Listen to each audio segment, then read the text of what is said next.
অভিযুক্ত ছাত্রলীগ করার অভিযোগে অভিযুক্ত রাতুলকে, যিনি তামরুল মিল্লাত কামিল মাদ্রাসা টঙ্গী ক্যাম্পাসের অষ্টম শ্রেণীর শিক্ষার্থী, ঠিক যেমনটি দেখতে পাচ্ছেন তাকে কিন্তু এই মুহূর্তে নিয়ে যাওয়া হচ্ছে। প্রশাসন কিন্তু টঙ্গী পশ্চিম থানার প্রশাসন আছে, তাকে কিন্তু নিয়ে যাওয়া হচ্ছে। শিক্ষার্থীরা খুবই উত্তপ্ত হয়ে আছে, তাকে কিন্তু জুতো দেওয়া হচ্ছে, তাকে কিন্তু গণভাবে কিন্তু মারা হচ্ছে।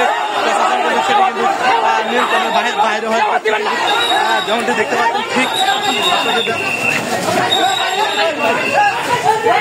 দর্শক, অভিযুক্ত শিক্ষার্থীর কিন্তু মেরে মাথা ফেটে দেওয়া হয়েছে। কিন্তু প্রশাসন যখন তাকে আটক করে নিয়ে যাচ্ছিলেন তখনই কিন্তু তাকে কিন্তু শিক্ষার্থীরা মেরে কিন্তু তার মাথা ফেটে দিয়েছেন। এমনটা কিন্তু আমরা দেখেছি। এখানকার পরিস্থিতি খুবই উত্তপ্ত।